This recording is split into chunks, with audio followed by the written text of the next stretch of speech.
is Find Your Dream Job, the podcast that helps you get hired, have the career you want, and make a difference in life. I'm your host, Mac Pritchard. I'm also the founder of Mac's List. It's a job board in the Pacific Northwest that helps you find a fulfilling career. One of the best ways to get good at job hunting is to talk to people who do it well. That's why once a month, I interview a Mac's List reader who found a job they love. Our guest today is Heather Back. She's a communications and policy manager at Metro. It's the regional government for the Oregon portion of the Portland metropolitan area. Heather Back knows the discouragement and disappointment that can come from a long job search. She spent 2 years looking for the right job. In a story you can find on the Mac's List website, Heather credits her success to a change in strategy. She began sharing her goals with others, networking often, and not settling for the work she'd done in the past. Heather, why do you love your job? I have the perfect job for me. I love travel and tourism, and to be able to provide a great community benefit, which our 4 visitor venues certainly do. And let's talk about your job search and that brought you to Metro. You looked for 2 years, Heather, and that's a long time. What was the biggest challenge as you were going through that search? Yeah, the first thing is I had moved from another market and moved for a position that was not the right fit for me. And so in the time that I was searching, I was working and I was consulting, but I was really looking for the thing that would just light my soul on fire, so to speak. And I would say the biggest thing, it's hard to network when you're brand new to a new community. So I thank you and your team for some great networking events that you held for in-person sessions, and also HR professionals that would give key tips. What I faced in this particular job search that was the greatest challenge for me were the resume scanning software that is now so common. And earlier on in my career, it was much more about meeting someone individually, making connections within an organization, and opening the doors. And institutions like Metro, government agencies, and others, that is actually not the pathway for success for entry. Part of the interview process is very formalized, and you start by those search engines looking at your resume. So treating yourself almost like your resume, like a search engine optimization project, is probably a great way of looking at it, and making sure that the terms that are used in every job posting are in your resume. And it sounds simple when you say it that way, but if you're not meeting those benchmarks, it can really be quite a challenge. How did you figure that out, Heather? Did you teach yourself? Did somebody coach you? Who solved the puzzle for you? Oh, 100%. That was a trick that I learned through Mac's List, through your podcasts and your sessions and your one-on-one sessions with folks who are looking for positions. So to some degree, I was doing it, but I wasn't doing it with tremendous honed success. I would say in general, I am accustomed to being behind the scenes and marketing and promoting organizations and leaders. That's been my career path. So doing that for myself has always been a challenge. And so getting some key tips from yourself and others on how to unabashedly do that in a way that is very successful. First, getting clear on what your intentions and what you're looking for. And some of the traditional things I have done as far as hone in on the exact organization you want to work for or with and why, and starting in that way. And then this became just one of the steps in the process versus a roadblock, which is what it was feeling like for a while. And you mentioned that in the organization you work at now, there's, in addition to using an applicant tracking system, there's a structured hiring process with formal interviews. How did you learn how to navigate that world? Because that's common among larger employers, and it can seem impenetrable from the outside. Yeah. So I think don't be afraid to ask the HR person who's scheduling the interview as many questions as they're willing to share. So finding out who's going to be on your interview panel, so you can do some research and find out who those individuals are and maybe what perspectives, what values and priorities they have. Building rapport instantly with a big group is more challenging, and you're trying to make eye contact with everyone in the room, some of the basic things. But I think really trying to figure out, if I could do it all over again, I would have asked the HR manager that was setting me up for this interview, how many questions approximately will I be asked in the time frame that I have? Because you as the applicant are trying to gauge how long you should talk and just how deep you should go into certain examples and real world experience that you have. And in interviews like this, they're really precluded and not able to give you a follow-up or give you any clues that in a more informal setting you might be able to get. So if you know exactly how many questions are going to be in that time frame, you can kind of garner how long should you answer each individual question so that you're not being so succinct that you're not giving the breadth of your knowledge and experience, and you're not being so long-winded that they're not able to get all of their key questions answered.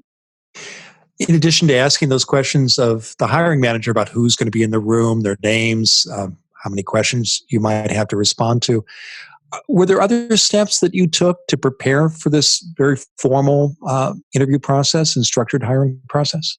Yeah, certainly. I did as much research on all 4 venues as I possibly could. So that would be the Oregon Convention Center, the Oregon Zoo, Portland 5 Theaters for the Arts, and also Portland Expo Center. What my traditional experience had been really was more marketing and public relations, and this particular position involves a lot of public affairs and policy work as well. So doing some homework on what does that really mean and what is the governance of a venue? It's actually a very unique model. Metro's the only directly elected regional government in the entire country. So that in and of itself is quite unique. And so to take these venues and outlets that typically are either a for-profit or a nonprofit perhaps, and put it under a government umbrella, I knew there was a lot that I didn't know. And so I did as much research as I could, and I looked for directly transferable experience to these particular roles and responsibilities. You mentioned at the start of the conversation that some of the job search methods, like trying to network inside the organization, weren't as effective at an organization like Metro because it has a very formal hiring process. What were those methods that weren't effective, and what did you do to replace them or do instead? Yeah, once the jobs are posted, you literally cannot talk to applicants. And so sometimes that's even interesting now that I'm within the organization, because by nature you want to help others that you know are a really good fit, but it's not something that you can do in these kinds of settings. So I think the key thing is to just go through every public document, record, annual report, all websites and social channels, of course, and really do all the due diligence and get all the information that you can. If you know you have your eyes set on an organization like this, you can have informal coffees and conversations with folks when there aren't positions open. But it is very unique, and it means that you just have to have the confidence that you are the right person for the position, and to tell your story as to why and why it's the position you're seeking, I think, are just standard things to go back to. You mentioned that you were new to the Portland market when you started looking for this job. How did you build your network in a town where you were a newcomer? What worked for you, Heather? Yeah, it's the funniest thing. When I was leaving San Diego to come to Portland, of course, everyone told me how much the weather would be such a shock and so different. So that was not a surprise.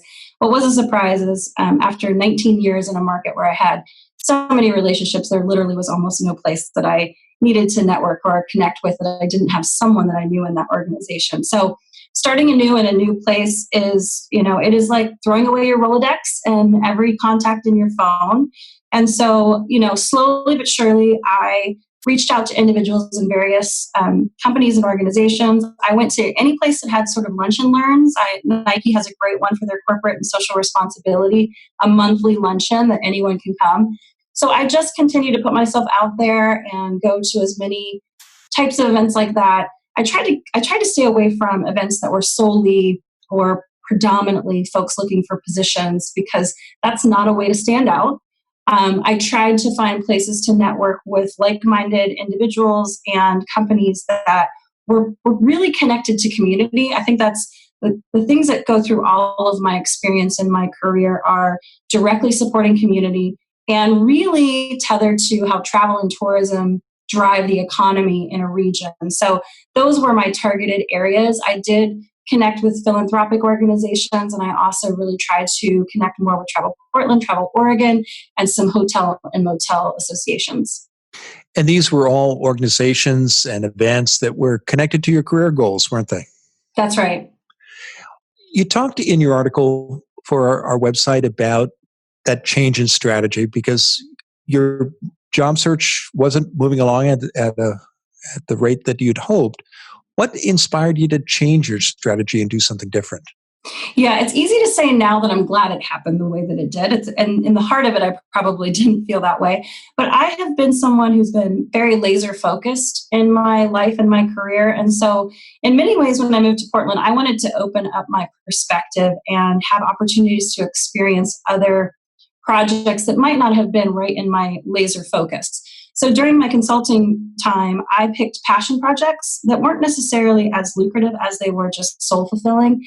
And when I started to look for the career, that what I was really looking for is, where's a place that I would be happy retiring at? And I have to say, I never had that particular key focus in my job search until this particular one.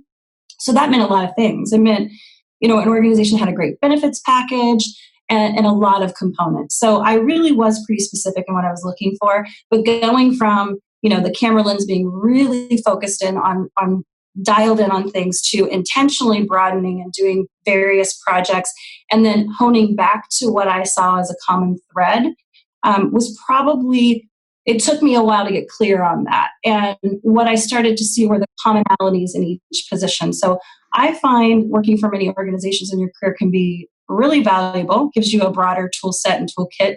Years ago, you may have spent a whole career in one or two places. And I have had the opportunity to work with great organizations. Some of them have commonality, some of them have intersectionality. But when I was first starting my job search, they felt a little disparate. And I needed to rebrand myself and also have the common story of what connected the various positions. So it really took that focus. And part of what I did was ask key people that I trusted, my sort of cabinet, if you'll call it, individuals that I know me well, have asked questions and get real honest feedback of my strengths and where I could be better. So my weaknesses, and where they see me really sort of light up and be excited about my work.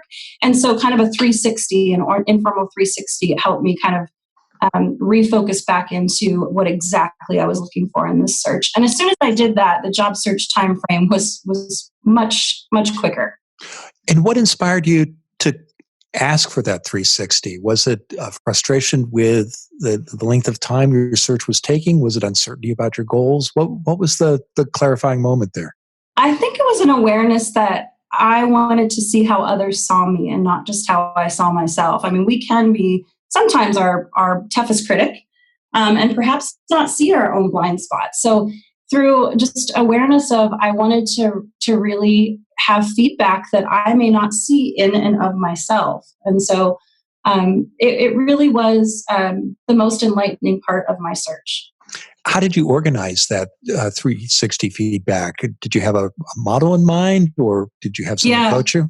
Yeah, great question. I've always watched individuals in their careers that I sort of considered a mentor, or I admired, or perhaps they were further along in their career and had a trajectory of where I thought I might be leading. And I've always done that.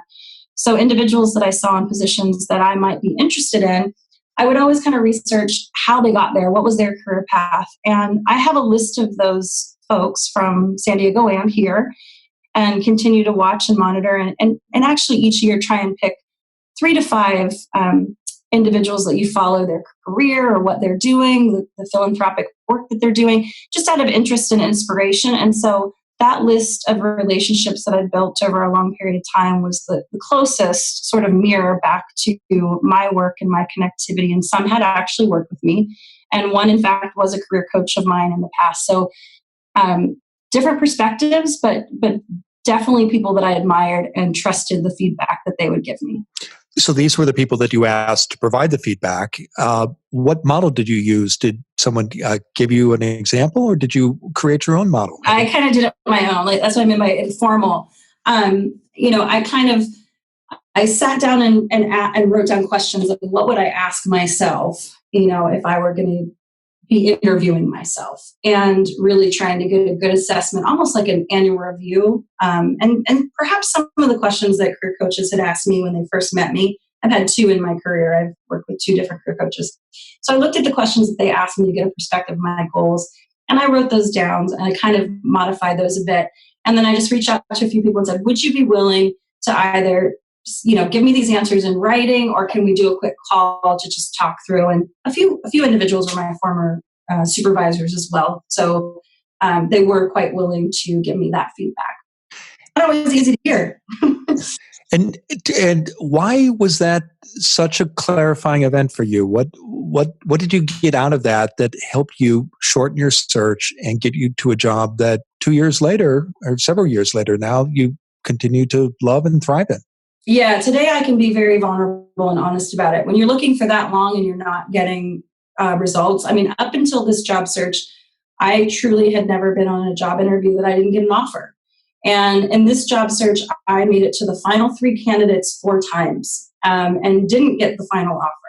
And so with that sequence, then you wonder if it's going to happen again. And I really needed some wind in my sails, and I needed a boost. I was questioning the things that I do feel like are my core strengths. I was even questioning those because of this. So that's specifically why I needed it. And I found individuals that knew me at different parts of my career were actually the best inspirations of seeing my true self and my strengths in different parts of my career again, which I'd almost forgotten about, quite frankly. And how did that information that you got from these people who knew you well put that wind back into your sails? Why did it make a difference? It's just easy I think it's human nature. We always look on how we can be better, what we wish we would have done better. And sometimes the things that come easy and therefore we're really good at, we sort of take for granted, and we don't necessarily give them the chutzpah that they deserve. And so I really think that's what it was. Having that reflection back of certain challenges or something that to me seemed like it wasn't challenging because I was enjoying it. I think those moments, what really was the most insightful was what others saw as great successes, I saw as easy because it was work I was really passionate about. And so this process helped me see that. I could see the work that was quote unquote a breeze because it's where I was passionate. When you're doing something that you love, time goes by, it doesn't feel like work. It really feels you're inspired and you're uplifted while you're doing it. And so the process allowed me to see, wow, that really is the type of work, these different areas. When it was connected to community, there was a philanthropic or a community benefit at the end was really important in a lot of instances. And truly, branding and communications and Marcom is really where I light up. The policy work is not quite as fun, but it's so important for our venues and the governance that we have. So it gave me a better perspective of the portfolio of where marketing comes in, PR comes in, and the policy and public affairs. So you got these insights, and then what happened next? You got an offer in just a few months. Is that right? I did. I actually, just very quickly after one of your semi-private sessions that you do with folks, I had 4 interviews in a matter of about a month and a half and had offers from 2 of those 4. And ultimately chose this position. The other position was at the Oregon Community Foundation. So both exceptional opportunities. I felt that Metro probably had the greater opportunity to influence the community and have new opportunities in my career. Well, it's been a great conversation, Heather. What's your number one job hunting tip? Wow. I think number one is to really get clear on what you want. And when I say that, I mean not just the industry and the sector, but the type of culture. Do you want to have a team that you're managing? Would you rather manage by influence and be sort of a contributor and more autonomous? There's a long list of things that I think are really important, and discerning if a core organization is communication and marketing focused, if they're finance focused. Each institution has sort of its own wiring and quote unquote social norms. I think, I've now worked in for-profit, nonprofit, and government. I haven't worked in education, but each has its own nuances, and really seeing what that culture is and if it's the right fit for you is the most important thing to know if it's going to be a long-term fit and a great position for you. Well, Heather, thank you for sharing your story. To learn more about Heather Back's job search, visit maxlist.org/stories. And check out the MaxList website for dozens of other success stories. On the second Friday of every month, we add a new interview with a Max List reader who has found a dream job. Go to maxlist.org/stories. In the meantime, thank you for listening to today's bonus episode of Find Your Dream Job.